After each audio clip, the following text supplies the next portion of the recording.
তাহাজ্জুদের সেজদা নসিব বদলে দেয়। তোমার মনে কোনো জিনিসের খেয়াল যদি তিনি দেন, তাহলে সেটা তোমার ভাগ্যে লিখবেনও তিনি। বিপদ দানকারী যদি আল্লাহ হয়, তাহলে সেই বিপদ থেকে তিনিই তোমাকে মুক্ত করবেন।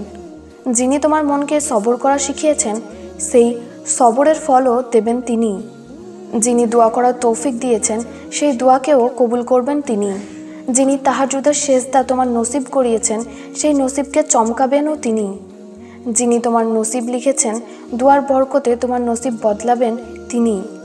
হাজার চেষ্টা করার পরেও যেই নেক দোয়া মন থেকে বেরোয়নি, সেই দোয়াতে খুনের মোহর লাগাবেনও তিনি। তুমি হার মেনো না, কেননা তোমার তাহাজ্জুদের মুজিজা হবার অনেক নিকটে আছে। পেতে একটু সময় লাগতে পারে, কিন্তু আল্লাহ কখনো নেক দোয়া রদ করেন না। আল্লাহ জানেন যে তুমি কত দিন থেকে তার সামনে হাত পেতে চাইছো।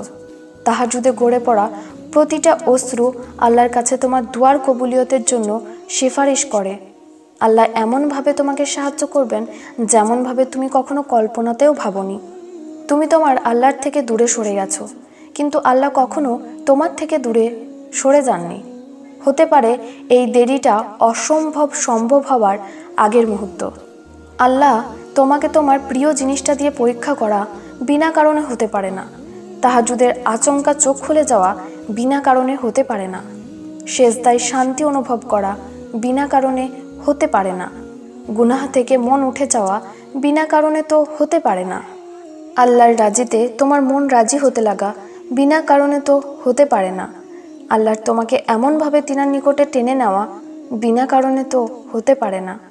তিনার স্মরণে অন্তরে প্রশান্তি আসা বিনা কারণে তো হতে পারে না। কষ্টের পরেই রয়েছে সুখ। তিনার ওয়াদা মিথ্যা নয়। তিনি দেখেন তোমাকে তার কাছে হাত তুলতে। তিনি দেখেন মুশকিল সময়ে যখন তুমি আলহামদুলিল্লাহ বলো। তিনি দেখেন তোমাকে সবরের রাস্তায় চলতে। তিনি দেখেন তোমাকে বুক ফাটা কষ্ট নিয়ে সেজদায় লুটিয়ে পড়তে। তিনি দেখেন তোমাকে তাকে রাজি করার জন্য তোমার খুশির কুরবানি দিতে। তুমি শীঘ্রই দেখবে আরশ থেকে তোমার সবরের ফল আসতে। তুমি দেখবে তোমার অর্ধেক কাহিনীটি সম্পূর্ণ হতে। তুমি দেখবে তোমার ইয়াকিন দিয়ে আল্লাহকে মুজিজার জন্য রাজি করতে। তাহাজ্জুদের সেজদায় আল্লাহর কাছে আল্লাহকেই চাওয়ার যে মজা, সেটা অনুভব করবে। তোমার ভগ্ন হৃদয়কে আল্লাহ জুড়ে দেবেন। তোমার অশান্ত রূহকে আল্লাহ প্রশান্ত করে দেবেন।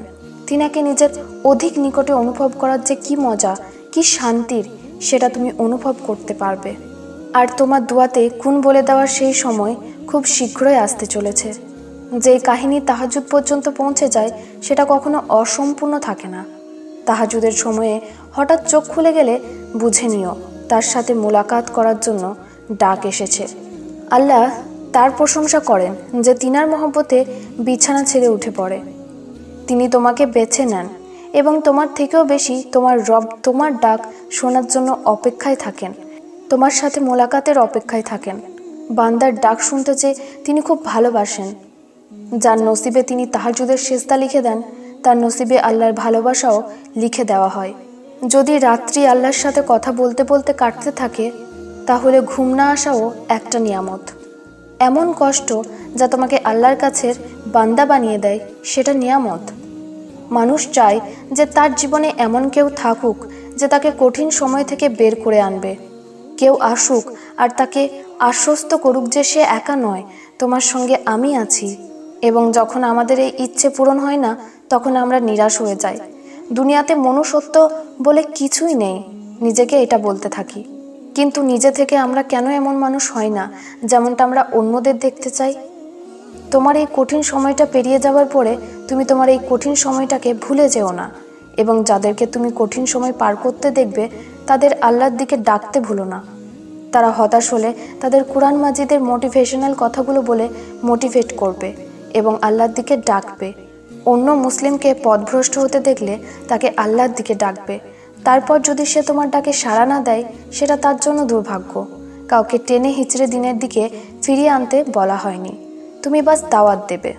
তুমি দেখবে অন্যকে আশার আলো দেখানো তোমার মনে আনন্দ আনবে। কখনো কখনো পরীক্ষা এত কঠিন হয় যে মানুষ মনে করে এর থেকে বেশি চাপ সে সহ্য করতে পারবে না। কিন্তু মানুষদের মনে রাখা দরকার যে আল্লাহ কাউকে তার সাধ্যের বেশি বোঝা চাপিয়ে দেন না। একটা সময় অবস্থার পরিবর্তন হয়, আর আল্লাহ তাকে তখন এত বেশি দান করেন যে সে তার সব কষ্ট বেদনা ভুলে যায়।